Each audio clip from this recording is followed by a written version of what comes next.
Hello friends, welcome to movie మంతనాలు. అందరూ ఎప్పుడెప్పుడు అని వెయిట్ చేస్తున్న ఎన్టీఆర్ అండ్ ప్రశాంత్ నీల్ కాంబినేషన్లో రాబోతున్న మూవీని అఫీషియల్గా టీమ్ అనౌన్స్ చేశారు. అండ్ దీని పూజా సెరమనీ కూడా జరిగిపోయింది. అండ్ చాలా సింపుల్గా పెద్ద మీడియా కవరేజ్ ఏం లేకుండా ఈవెంట్ని కంప్లీట్ చేసేసారు. అండ్ పూజా కార్యక్రమంతో పాటు ఒక పోస్టర్ కూడా టీం రిలీజ్ చేశారు. అయితే ఈ పోస్టర్ చూస్తే నాకు చాలా ఇంట్రిగింగ్గా అనిపించింది. దానికి రీజన్స్ ఈ వీడియోలో చెప్తాను. అండ్ ఈ మూవీ సబ్జెక్ట్ దేని మీద ఉండబోతుంది అని కూడా టీం మనకి చాలా పెద్ద హింట్ అయితే ఇచ్చారు. అది కూడా ఈ వీడియోలో డిస్కస్ చేసుకుందాం. Let's start our video. First of all movie release date గురించి మాట్లాడుకుందాం. అందరూ పోస్టర్లో నోటీస్ చేసిన first thing movie release date. And the movie is coming on Jan 2026. అంటే 2026 సంక్రాంతికి రాబోతుంది అనమాట. మన TFIలో సంక్రాంతి క్లాషెస్ గురించి స్పెషల్గా చెప్పవసరం లేదు. ప్రొడ్యూసర్స్ ఎంత ముందు డేట్ అనౌన్స్ చేస్తే అంత మంచిది అనుకుంటూ ఉంటారు. అండ్ అదే ప్లాన్ ప్రకారం 2 years ముందే డేట్ కూడా అనౌన్స్ చేసేసారు మన ప్రొడ్యూసర్స్. అయితే ఈ మూవీ ఆ టైంకి వస్తుందా లేదా అనేది పక్కన పెడితే డేట్ అయితే లాక్ చేశారు. ఈ పోస్టర్లో రిలీజ్ డేటే కాకుండా చాలా ఇంట్రెస్టింగ్ డీటెయిల్స్ ఉన్నాయి. అండ్ టీం తెలివిగా అవన్నీ మనకి రివీల్ చేశారు అనే అనుకుంటున్నాను.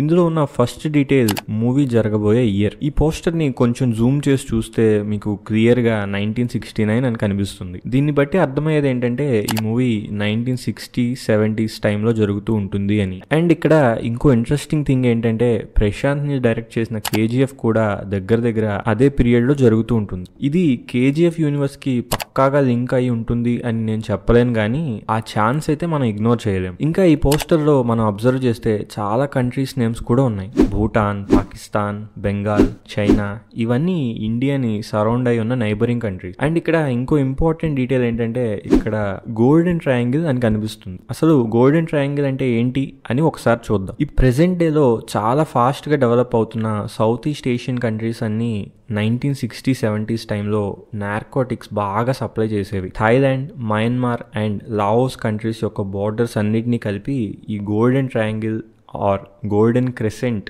అని అంటారు. ఈ గోల్డెన్ ట్రయాంగిల్ డ్రగ్స్ సప్లైకి వరల్డ్ అనే టాప్ ప్లేస్లో ఉండేది అనమాట. అయితే ఈ కంట్రీస్ అన్ని ఇండియాకి బోర్డరింగ్ కంట్రీస్ అవడం వలన ఇండియా చాలా సఫర్ అయ్యేది ఆ టైంలో. ఈ డీటెయిల్స్ వల్ల మనకి తెలిసేది ఏంటంటే ఈ మూవీ ఖచ్చితంగా డ్రగ్ సప్లై బేస్ మీద ఉంటుంది అని అర్థమవుతుంది. ఈ మూవీలో జూనియర్ ఎన్టీఆర్ ఒక డ్రగ్ లార్డ్ గా ఉంటాడా or neighbouring countries drug trade వల్ల సఫర్ అవుతున్న ఇండియా నుంచి అండర్ కవర్ ఆపరేషన్ మీద వెళ్తాడా అని తెలుసుకోవాల్సి. వింటుంటేనే చాలా ఎక్సైటింగ్ గా ఉంది కదా, నాకు కూడా సేమ్ ఫీలింగ్. అయితే ఇంకో చిన్న థియరీ ఏంటంటే చాలా మంది ఈ మూవీ నేమ్ డ్రాగన్ అని అంటున్నారు. ఇది అఫీషియల్ గా అయితే కన్ఫర్మ్ అవ్వలేదు, బట్ డ్రాగన్ కనుక ఈ మూవీ నేమ్ అయితే ఇది ఖచ్చితంగా సౌత్ ఈస్ట్ ఏషియన్ కంట్రీస్ లో జరిగే మూవీ అని ఫిక్స్ అయిపోతుంది. ఎందుకంటే డ్రాగన్స్ అనేవి south east Asian countries culture లో అండర్ వరల్డ్ కి గాడ్ అని నమ్ముతారు. అండ్ నేచురల్ రిసోర్సెస్ ని ప్రొటెక్ట్ చేసే గాడ్ గా కూడా నమ్ముతారు. ఈ నమ్మకాలు అండ్ ఎన్టీఆర్ క్యారెక్టర్ కి చాలా ప్యారల్స్ ఉన్నాయి మన థియరీ ప్రకారం. లెట్స్ సీ ఈ మూవీ ఏ డైరెక్షన్ లో వెళ్ళబోతుంది అని. నేనైతే ఈ మూవీ కోసం చాలా ఎక్సైటెడ్ గా ఉన్నాను.